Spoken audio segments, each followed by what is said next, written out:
Bassist and composer Patrick Andy has collaborated with Filtron since 2012. We talk about his influences in New York and his home country Madagascar, as well as his last album, Mifalia. He has actually meanwhile released another EP, which we didn't talk about in this interview. But you can visit all the musicians that participate with Filtron on the filtronem.com website under musicians, click on the picture, and it will lead you directly to the individual websites. And please don't forget to subscribe to the Filtron YouTube channel. What's the name of our little friend here? This is Lucy. Lucy, how are you, Lucy? Thanks for joining the interview. So I saw that now during this time you released your new album, Mifalia. Yeah, I worked on the album for like 6 years. I was thinking about like way to promote it. I'm gonna contact these people, but while I was thinking about it, then COVID happened. So now like all my plans just went to the window. Right. But then I was like, you know what? I'm just gonna release it as it is. How did you record it? Was it a lot of live sessions or was it a lot of overdubs? The rhythm section, the bass, drums, guitar, and organ, we recorded on the same day in the studio. But then, the singers, horns, I had to overdub. What happened to us, some of the singers, like I have a Wyclef Jean in it. He worked with like a huge label. That took a while. Yeah, I can imagine. You've been working with him for a long time, no? Yeah, I've been playing with him for at least 10 years now, like 12 years maybe. When I first moved here, I didn't speak any English and I didn't know anyone. Like, I don't have family here. I had to work in a warehouse first in Jersey. I started meeting people and then I moved to New York. I quit my warehouse 9 to 5 gigs and then I moved to New York to do music full time. You actually started with guitar. Yeah, yes. I started playing guitar when I was, how old was I? Around 11, 12.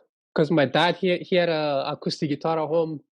So, I started like playing that for a little bit. I wasn't like really serious about it. Even though when I play guitar, I always like the sound of the bass, but bass is expensive in Madagascar. Any instrument is expensive in Madagascar. Back then, I thought that bass guitar only has 4 strings. I never heard of 5-string bass, never heard of 6-string bass. Right. So I took the last 2 strings of the guitar out. I took it out and I played like a bass. So, and then when I was 17, I joined this church in Madagascar and they needed a musician. So they asked me if I play any instrument. I never played bass before, but in my mind, I'm like, man, this is my chance to play real bass. So I told them that I play bass guitar, and they gave me a bass. Can you like play something? And since I always play my acoustic guitar with 4 strings, I had no problem like playing like a real bass. There's so much different kinds of music in Madagascar. A lot of traditional instruments that are guitar-like but different, like a kabosi, right? How do you know about that? Well, I'm interested. It's a kind of a guitar, no? Like you yeah, totally. Is that something you played before acoustic guitar, or did you ever play kabosi? Yeah, I do play kabosi. I'm not that good at kabosi, but I play it. I never owned a kabosi when I was in Madagascar. I figured out how to play it when, like some friends have kabosi, so I go to their house, play it a little. It's definitely tuned a little different from a guitar, but it's not like hard to figure it out. So there's this other instrument, it's called vali. It's like a bamboo and it has strings all over it. There are like 2 ways to tune it. One is like just like major scale, but then you can also tune it like chromatically. But I don't know how to play like the chromatic one. I only play like the major scale one. You did a cover of this artist that I was actually familiar with. I listened to quite a bit. Is Degari? I don't know if you... Degari, man, yeah. When I grew up in Madagascar, I heard of Degari. He's actually a friend of my dad. Growing up listening to his music, it was a little too hard for me. And even now, it's still hard. I never tried to like sit down and figure out the way he plays because it's like too much. But when New York shut down, I was like, you know what? Now is probably a good time to try to figure this guy out. I'm sure most of the music that is learned in Madagascar is by ear, right? It's oral tradition. Yeah, yeah. So I mean, Yeah. this guy just came up kind of with his own style.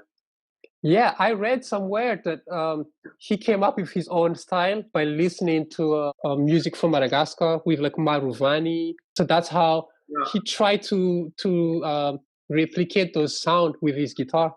That's how he started. But the Maruvani, that's also a string instrument, like a sitar, right? Yeah, so it's like a box with like strings on each side, like a mix of a valier and a harp. Back in Madagascar, I heard a lot of music from Madagascar, but also music from Congo and like South Africa. I never like really heard jazz. When I came here to the state, that's when I discovered Coltrane, Monk. Yeah. There must be so many different kinds of languages there too, no? The official language in Madagascar, it's called Malagasy. There are 18 tribes. 16 tribes out of the 18, their dialect are pretty similar to ours. But the tribe from the north and the tribe from the south, they have like a completely different dialect. When they can understand me, but when they talk between themselves, I have no idea what they're talking about. When we go to school in Madagascar, we have to learn French. So I had to learn French when I learned French since I was, I don't know, 3-4 years. I don't speak it like fluently. I understand it more than I speak it. And people from Madagascar are called Malagasy. Oh, the same as the language. Yeah, yeah. It's not Madagascarian. First time I like heard bass player using pedals was when I saw Tim LeFay. He used to play a lot at 55 bar with a Wayne Krantz. Krantz, yeah. Yeah, and he used a lot of pedals. After I first saw him, I started to be curious about, man, I'm gonna use some pedals too. How it's gonna sound like if I use these certain pedals on bass. So everything is just like I'm just trying stuff. My main gigs are mostly like pop gigs. For pop gigs, you don't really have a lot of freedoms to do whatever you want. You just you just need like a bass sound. You need like 1 or 2 types of like synth sound from like a synth bass sound, octave and distortion. With you give me a lot of freedom to do whatever. So I try out bigger pedals. And we have another friend there visiting. Who's that? Oh, I have 2 dogs. Oh, you can see him? Charlie. Yeah, we have a nice little gathering there. Huh? Yep. They think they're human. Did you already in Madagascar have bass players? You were like, this bass player is incredible. I was influenced by these 2 bass players from Madagascar. His name is Toti, and the other one is Fanaiki. When I was there, they're like the top bass players. You see them like every time on TV. They just go by one name? Yeah. Wow. I'm sure they have like a long last name. There was a French band. I didn't know the name of the bass player back then, but now I know his name is Michel Alibo. I used to listen to him a lot in Madagascar. I just didn't know his name. He plays with this French band called Sixon. So I used to listen to Sixon a lot, and I used to listen to Michel Alibo. I really like the way he grooves. He's like, the way you think he's weird. Because of the radio, I heard a lot of like Motown, and I didn't know James Jamerson when I was in Madagascar.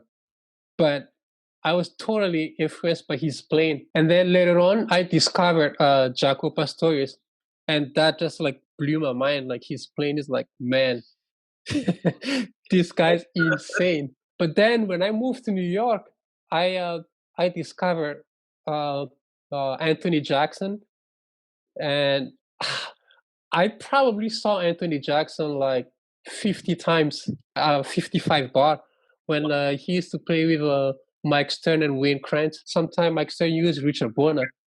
So I discovered Richard Bona too here. And, we became friends and stuff. But you know what? Right now, probably like the last 4 or 5 years, Madagascar, I have a lot of amazing bass players too. Like I saw them on like Facebook and stuff. And it's probably because of like YouTube. Kids, they get information from like everywhere now. Of course. So let's see what happens.